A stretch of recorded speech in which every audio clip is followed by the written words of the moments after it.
안녕하세요. 베럴독 반려견 교육센터 훈련사 안정민입니다. 최근 3년 사이 반려견으로서 많은 사랑을 받아 기하급수적으로 개체가 늘어난 견종이죠. 바로 말티푸에 대해서 오늘 좀 살펴보려고 하는데요. 말티푸가 가지고 있는 고유한 성향부터 가지고 태어나기 쉬운 유전병까지 오늘 영상에서 상세하게 말씀드릴 예정이니 현재 말티푸를 양육하고 계시거나 입양 예정에 있는 보호자님들이라면 오늘 영상을 끝까지 주목해 주시기를 바랄게요.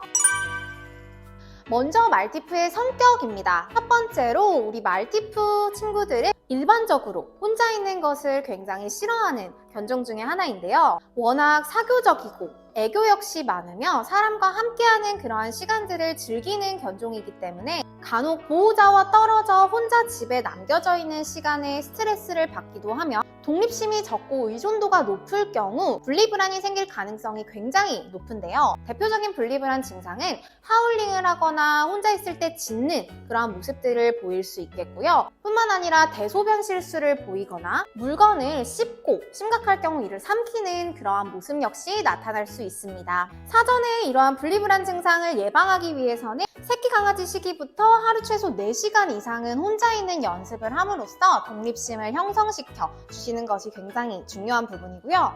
더불어 보호자님께서 외출하시기 전에 최소 30분에서 1시간가량은 산책을 시켜주시고 집안 곳곳에 간식을 잘게 잘라 뿌려주는 노즈워크 활동을 함께 해주셔도 좋겠습니다. 두 번째로는 깨무는 행동이 다소 심할 수 있다는 부분인데요. 생후 6개월 이전의 말티푸는 굉장히 호기심이 활발한 그러한 성향을 가지고 있기 때문에 모든 것을 탐색하려고 하고 그게 입질로서 이어지는 경우가 굉장히 많습니다. 보호자님의 손, 머리카락 혹은 발과 같은 신체의 부위를 계속해서 깨물려고 하는 모습을 보일 수 있는데 이러한 과정이 있어서 조금 더 나이가 들면 조금 더 시간이 흐르면 괜찮아지겠지라고 생각하실 수도 있겠지만 확실한 훈육과 단호한 거부를 하지 않을 경우 더욱더 심각한 입질로 이어질 가능성이 대다수이기 때문에 이 부분에 있어서는 주의가 필요합니다. 세 번째로는 말티푸는 굉장히 똑똑한 지능을 가지고 있다고 할 수 있는데요. 워낙 지능이 높기 때문에 사람의 말귀를 굉장히 잘 이해하는 편이고 눈치 역시 빠르기 때문에 이 상황에 대한 파악이 빠르고 보호자의 감정을 인지하는 데 있어서 교감 능력 역시 굉장히 뛰어나다고 할 수 있습니다. 하지만 이처럼 영리하고 지능이 높은 강아지는 잘못된 양육을 할 경우 간혹 높은 지능을 잔머리를 쓰는데 사용할 수 있기 때문에 교육적인 부분 역시 어린 시기부터 보호자님께서 신경 써주시는 부분이 필요합니다. 다음은 말티푸에게 흔히 나타나는 유전적인 질환에 대해서 말씀드리려고 하는데요.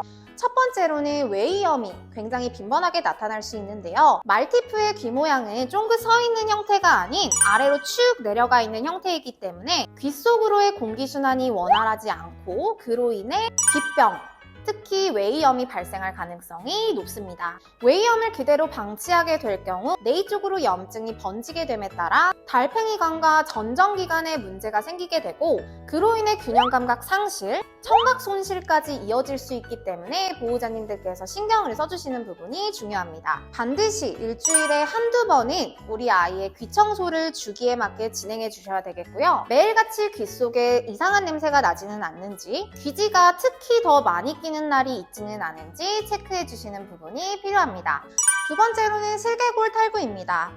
말티즈와 푸들, 이러한 소형견들에게 굉장히 빈번하게 발생하는 질병인 슬개골 탈구는 말티푸에 있어서도 대표적인 유전병이라고 할 수 있는데요. 말티푸의 60에서 70%가량의 개체가 최소 1기 이상의 슬개골 탈구를 가지고 있기 때문에 새끼 강아지 시기부터 이 부분에 있어서는 예방해 주시는 부분이 중요합니다. 슬개골 탈구의 대표적인 증상으로는 한쪽 다리를 들고서 걷는 모습을 보이거나 뒷다리를 만지려고 할 때 통증에 의한 거부감으로 으르렁 거리는 모습을 보일 수도 있겠고요. 평상시 불편한 쪽의 다리를 자신의 이빨로 계속해서 깨물려고 하는 모습이 나타나기도 합니다. 이러한 슬개골 탈구를 시기에 맞게 적절하게 치료해주지 않을 경우 추후 십자인대의 손상으로 이어지게 되고 걷지 못하는 상황까지 이어질 수 있기 때문에 초기에 올바른 치료를 해주시는 부분이 중요하고요. 콘드로이친과 글루코사민이 함유된 관절 영양제를 어린 시기부터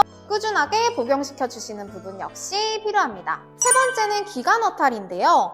흔히 기관지 협착증이라고 많이 알고 계시는 이 기관어탈은 소형견에게 굉장히 빈번하게 보여지는 유전병으로 말티푸 역시 피해갈 수 없는 질환입니다. 강아지를 계속해서 작은 사이즈로 소형화함에 따라 폐 쪽으로 공기를 전달하는 기관지 역시 눌리게 되고 그로 인해 평상시에 캑캑거리는 증상을 보이거나 호흡곤란으로까지 이어질 수 있는 청색증 증상을 자주 보일 수 있습니다. 이러한 기관지 협착증을 예방하기 위해서는 실내의 적정한 습도를 항상 유지시켜 주시는 부분이 필요하겠고요. 한 번에 많은 양을 급여하기보다는 여러 차례로 소량씩 나눠 급여하거나 습식 사료를 급여해 주시는 것이 좋습니다. 기관지 협착증은 비만인 경우에 더 나타나기 쉽기 때문에 순간적인 흥분도가 발현되지 않게끔 차분하고 정적이게 활동할 수 있는 기다려 교육 같은 거를 새끼 강아지 시기부터 꾸준히 해주시는 부분도 좋습니다.